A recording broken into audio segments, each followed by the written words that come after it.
Hey guys, it's Michelle with Tennis Warehouse, and here's your tip of the week. But first, make sure you use the discount code SECONDSERVE for $20 off clearance items when you spend $100 or more at tenniswarehouse.com.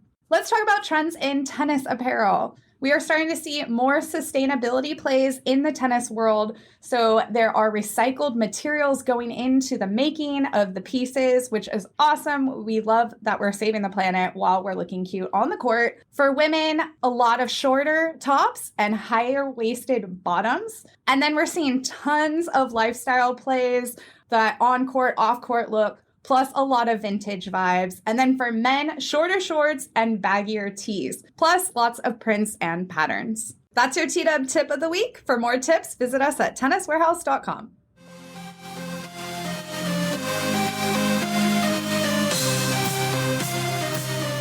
Hi, this is Carolyn, and Erin is away today because she is on a trip of a lifetime hiking in Colorado. So we miss her so much and can't wait for her to be back. But while she's away, my husband agreed to do an episode on lets.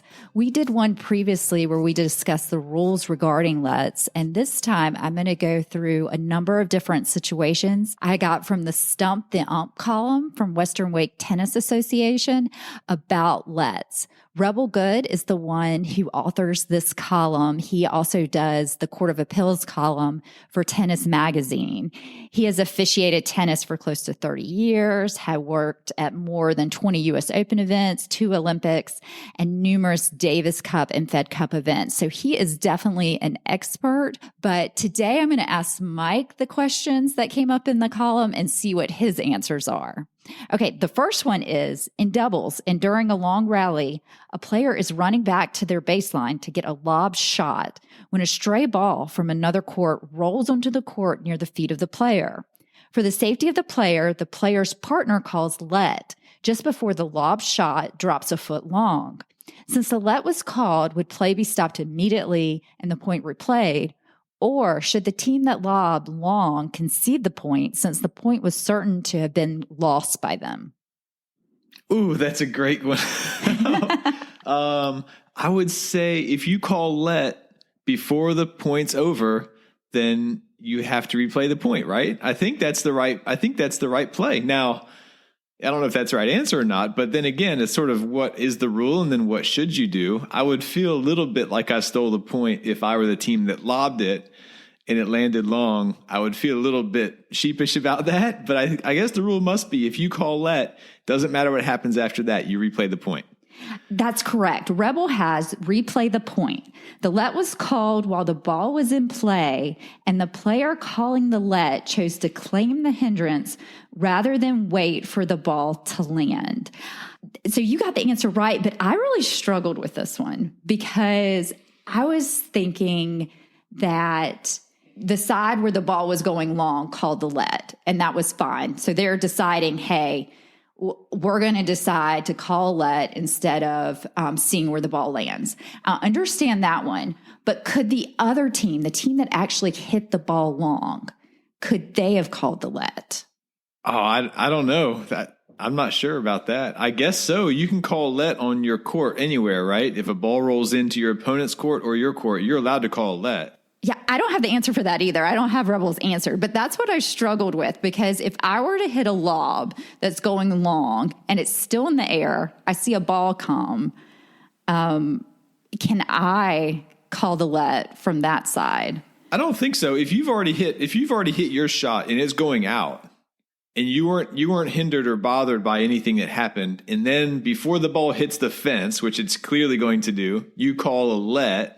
That's like you trying to win the point twice. You can't try to win the point twice. Yes. Okay. So, but that's a different question. That's not the question that Rebel is answering. That's correct. Okay. That's correct. This is the one that really confused me, and I thought we should do an episode about it because I was going through my mind. I was like, is Rebel right with that answer? And I think he's correct that the side that's receiving this crazy lob decided, hey, I want to play it safe. I'm calling the let, whether it's in or out. But then I started thinking, well, can the other side do that?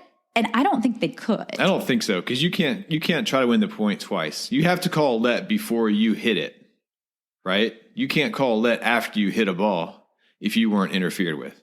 Good point. Good point. Well, I'm hearing I'm 1 for 1 with Rebel right now. I think you are. Right. I think you are. And I was 0 for 1 because I struggled with that one. The next one is my opponent hit a shot and thinking that her ball was going out, commented on hitting it out loud enough that we also believed the ball was going out. My partner and I stopped play based on her comments. The ball ended up landing in. We felt that it was our point since she talked during the point, no matter what she said. She agreed that she did indicate that the ball was going out, but felt that because it landed in and we didn't return it, that it was their point. Who was right? Oh, well, I know the rule is you're not allowed to talk when your ball is heading towards your opponent. So you're not allowed to do that. Doesn't matter what you say. And the opponent stopped playing, effectively claiming the point as a hindrance, right? So the opponent was right to take that point. That's correct. It said under the code, doubles players should not talk when the ball is moving toward their opponent's court. Because you stop play, you can claim the point for a deliberate hindrance.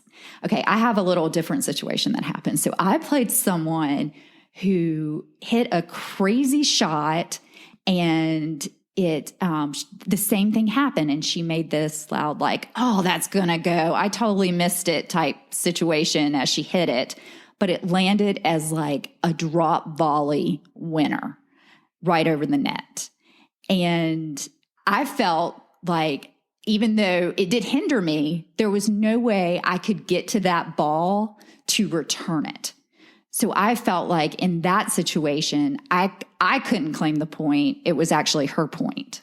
I think that's probably the right spirit. I think that's the right spirit of how tennis should work, because you knew you couldn't get to it. Maybe technically you could have tried to claim a hindrance because she technically violated that code rule. But that doesn't seem like it's in the spirit of tennis. I want Rebel to answer that one because I gave her the point because I said, even though she did say something and it did bother me, there'd be no way I'd been able to have gotten up to the right beside the net and hit it back. Yeah. And talking when the ball is going towards your opponent is a hard one too, because a lot of times between a grunt and a moan or just like, I mishit it, like, oh crap, or, something like that. Like there's not a fine line, how do you go from a grunt where she was reaching to get that volley and just barely reached it and was like, oh, that's a hard one, or whatever. Oh, I don't think I got it. And then she did get it. Like that's almost like a grunt versus, if you hit one from the baseline and it's left your racket, it's clearly on its way and you're not grunting anymore. And then you say, oh, it's long, or catch it, or I can't believe I missed it, and it's in the air still. Maybe that's different than a grunt. But then there's like a middle point, I think, that's hard to draw a line in between. So I don't know. Yes. But I think you played that one right. Okay. These are hard. And I mean, I chose to give it to her and she said, did it bother you? And I said, no, but it did. It did bother me, but I still couldn't have gotten to the point. Or I couldn't have gotten to the ball. Okay. Here's the next one. During a recent doubles match, our opponent called a let when a car's headlights came on in the adjacent parking lot. We replayed the point as the light surely did affect their side of the court. However, I contend that the hindrance did not occur on the court and should not have been eligible for a let call. And the same thing could have happened to us upon switching sides. I compare this scenario to a car honking in the middle of a serve. But what's the call? I say that's not a let. It's something outside of the court, and it's not something you can call a let on. This is what Rebel said. He said, first off, you agree to the let, so it doesn't really matter whether an official would have ruled this a hindrance or not. You agreed it was. That said, lights coming on or horns honking or cars backfiring are not legitimate reasons for stopping play and claiming a let. The next time your opponents do so, refuse the let and claim the point. Okay, that's pretty clear cut. Yeah, so you were right, Mike. Right again. Right. I'm killing it. You are. Okay, there is another situation that I've seen people get upset about. This is in singles, and I guess this is kind of the same situation we were talking about previously. But as someone's hitting a shot that is a winner, a ball rolls in on the court. as someone's getting ready, they hit the winner, the ball's going that way, and at the same time, a ball's rolling in, and the person says, let. It's very rare that it happens, but it does happen. And the person said, I call let. We've got to replay that. And my friend said, no, I was hitting a winner. There's no way you could have gotten to it. And they argued about it for a long time. What do you do in that situation? Yeah, that's the one. I don't know what the rule is. I think the rule is that the person that wants to call the let can call a let. If the ball rolls into the court while your opponent is about to hit, or right before they hit, or immediately after they hit, and you think it's hindering you, you call a let. It's your call. But in reality, if your opponent has a ball that's a clear winner overhead, right on top of the net with no one nearby, and right as they go to hit it, something happens and you try to call a let, I think you're going to have an argument. So if you're on the losing end of that point and you're about to lose that point because your opponent has got you in a bad position, don't try to get out of it by calling a let. I think that's just the approach we should all take. But there is a rule that kind of addresses this, and it says a player who is hindered by an opponent's unintentional act or by something else outside the player's control is entitled to a let only if the player could have made the shot had the player not been hindered. So I think in that situation, my friend was correct that she was hitting a winner. Even though the ball rolled in, her opponent couldn't have made that shot. But it does, everybody kind of gets upset when these situations happen. Yeah. Because there is this talk about, well, I called let, so let's replay it. Well, you couldn't have gotten to that ball. Have gotten to it. And then that's very subjective. Maybe I could have gotten there if I didn't go for it because that ball rolled into the court before you hit your shot. Yes. So then I stopped. Yes. If I hadn't stopped, I could have gotten there. Yes. So then you fight over whether you could have gotten there or not. Yes. So there's a lot of room for subjectivity in that rule. Yes. As clear. It sounds like a clear rule, but it's really not. It's not. It's not. Anything else that you've had happen? I've had that situation where my partner in doubles had a clear overhead sitting there and was going to be a clear winner. And right as he was going to hit it, they called a let for a ball rolling in. And it was like, the point was basically won at that point. So what did you guys do? We played the let. We gave them the let, and we replayed the point. Were you mad about it? Yes. Yeah. But that's about it. These are tricky situations because they don't happen very often, right? Just by definition, they hardly ever happen. And when they happen, no one has any idea what to do because, we don't have the rules memorized exactly. Agreed. But I think I aced my Rebel Good test. I think you did. I think you did really well. You did better than I did. The U.S. Open's coming up. I think I'll put my name in for the official, open positions. You should. You should. A special thank you to Rebel Good and Western Wake Tennis Association for having the Stump the Ump column. We've included a link to it in our show notes. If Mike or I said anything you think is incorrect, or if you have any interesting let stories, please let us know. You can message us on our website, which is secondservepodcast.com.